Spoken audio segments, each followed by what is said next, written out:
आदाब नाजरीन, मैं Mohammad Ajmal Ali Khan news one live TV में आपका इस्तकबाल है। आइए देखते हैं दिल्ली के नताइज पर हमारे चैनल की जानिब से एक नजर। 27 साल बाद बीजेपी की दिल्ली में हुई है वापसी और आम आदमी पार्टी और कांग्रेस का हुआ मुकम्मल सफाया। मजलिस इत्तेहादुल मुस्लिमीन ने भी अपना कोई खाता खोल नहीं पाया। आइए देखते हैं। मौजूदा चीफ मिनिस्टर आतिशी ने अपना सीट बचाने में कामयाबी हासिल की है, लेकिन उन्होंने पार्टी को बचा नहीं पाई। आइए हम एक तफसील डालते हुए आपको बताते हैं इस पर नजर। नाज़रीन, हम आपको कुछ फिगर्स के जरिए बताने की कोशिश करेंगे कि दिल्ली की सियासत में किस तरीके से हुकूमतें कायम हुई और किसका जवाल आया। 1998 में बीजेपी की हुकूमत कायम थी, जिस वक्त की सीएम मोहतरमा सुषमा स्वराज थी। मोहतरमा सुषमा स्वराज 5 साल तक बीजेपी की हुकूमत दिल्ली में की। उसके बाद 1998 से 2013 तक 15 साल हैट्रिक करने के बाद शीला दीक्षित 15 साल तक दिल्ली में हुकूमत की, यानी कि कांग्रेस की 15 साल हुकूमत दिल्ली में रही। 2012 में जब केजरीवाल ने आम आदमी पार्टी का क़याम अमल में लाया, तो उसके बाद उन्होंने दिल्ली में इख्तिदार हासिल किया सबसे पहले, और 10 साल तक अपनी हुकूमत दिल्ली के दारुल हुकूमत पर राज किया। लेकिन पहला टर्म उनका झाड़ू की हुकूमत बेहतरीन तरीके से उन्होंने पेश की। आवाम को बसों की सहूलत, मदारिस में सहूलतें, स्कूल्स में डेवलपमेंट और बहुत सारे ऐसे डेवलपमेंट्स काम किए। उसी की बिना पर उन्हें पंजाब में कामयाबी मिली। उसके बाद वो गुजरात की तरफ रुख करे, लेकिन उन्हें खातिर ख्वाह मौका नहीं मिल सका और अदर स्टेट्स में भी उन्हें मौका नहीं मिला।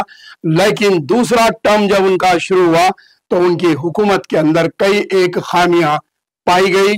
लिकर स्कैम्स के अंदर उन्हें मुलविस बताया गया और दीगर स्कैम्स में उन्हें मुलविस किया गया, और उनकी हुकूमत के अंदर खातिर ख्वाह काम नहीं हुआ। आवाम को काफी हद तक नाराजगी पाई गई थी। उनका दूसरा सेशन दिल्ली में बहुत ही नाकाम रहा। उसके बाद उन्हें 3 महीने तक जेल की सोबतें भी बर्दाश्त करनी पड़ी, और उसके साथ उनके सबसे बड़े मनीष सिसोदिया को भी जो है जेल की तरफ जाना पड़ा था। उनके ऊपर भी केसेस आए हुए थे, और आखिर में चीफ मिनिस्टर बनाया गया था आतिशी को, जो इस वक्त इलेक्शन के दौर में चीफ मिनिस्टर रही।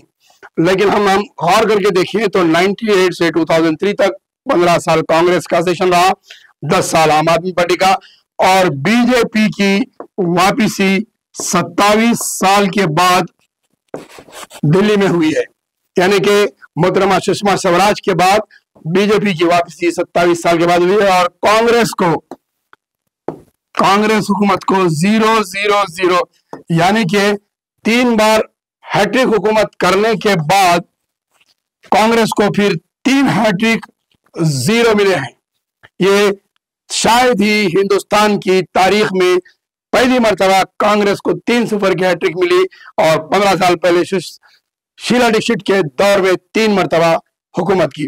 अब यहां पर सवाल यह है कि बीजेपी 27 साल के बाद वापस आई है। सबसे बड़े हारने वालों में आम आदमी पार्टी के केजरीवाल शिकस्त खा लिए, मनीष सिसोदिया हार गए। बीजेपी को 48 सीटों पर कामयाबी हासिल हुई है, जबकि आम आदमी पार्टी को 22 सीटें मिली है। यहाँ पर कांग्रेस का मुकम्मल सफाया हो चुका है, तो वहीं एमआईएम भी अपने खाता खोलने में नाकाम रही है। ये दूसरी मर्तबा है जो है कांग्रेस को फिर से दोबारा अपना खाता नहीं खोला। तीसरी मर्तबा कांग्रेस का यही हाल हुआ है। इस मर्तबा एमआईएम ने भी अपनी 2 सीटों पर इलेक्शन लड़े थे। बैरिस्टर सदुल ओवैसी साहब अपनी पूरी जमात के साथ जाकर दिल्ली में कैंपेनिंग किए थे, कैंप किए थे, उनके एमएलए भी कैंप किए थे, लेकिन वो भी वहां पर अपनी एक सीट नहीं ला पाए। इसके अलावा बीजेपी ने 48 सीटों पर कामयाबी हासिल करते हुए दिल्ली और मरकजी हुकूमत का दोनों पर अपना कब्जा बरकरार रखा है। जिस तरीके से हम यहाँ पे फिगर्स देखें तो अरविंद केजरीवाल को हराने वाले परवेश वर्मा जो इस वक्त सबसे ज्यादा सीएम के दावेदारी के मौक़िफ़ में नजर आ रहे हैं। और दिल्ली के मौजूदा बीजेपी प्रेसिडेंट वीरेंद्र सिंह दुबे भी इस वक्त जो है सीएम के ओहदे के लिए हैं। लेकिन नरेंद्र मोदी ने दिल्ली की आवाम से ये अपील की थी कि हमें एक मौका दीजिए और हम बताएंगे दिल्ली का प्रशासन संभाल कर दिल्ली में किस तरीके से हम तब्दीली ला सकते हैं और उसकी तरक्की ला सकते हैं। क्योंकि आम आदमी पार्टी के दूसरे टर्म के अंदर काफी हद तक सेंट्रल गवर्नमेंट की तरफ से पेचीदगियां पैदा की गई थी। उन्हें कई मरतबा लेफ्टिनेंट गवर्नर के साथ भी जो है तल्लुकात को बिगाड़े देखा गया। उनके हाथ में लॉ एंड ऑर्डर नहीं रहा। उन्होंने एहतजाज किया रोडों पर, चीफ मिनिस्टर खुद होते हुए भी एहतजाज किए, जेल भी जाना पड़ा। और आतिशी को चीफ मिनिस्टर बनाया गया था, वो भी अपने चंद महीनों के दौर में आम आदमी पार्टी को अपनी आवाम को अपनी तरफ राग़िब करने में नाकाम रही। अब देखना यह है कि दिल्ली का चीफ मिनिस्टर कौन बनता है और दिल्ली के बाद बीजेपी हुकूमत दिल्ली में किस तरीके से चेंजेस लाती है। अगर हम पूरे हिंदुस्तान का सर्वे करके देखते हैं तो कई रियासतों में बीजेपी इस वक्त कामयाब हो रही है। लेकिन सबसे अहम तरीन बात यह है कि आम आदमी पार्टी के मौजूदा एमएलए अमानुल्लाह खान को भी शिकस्त हो गई।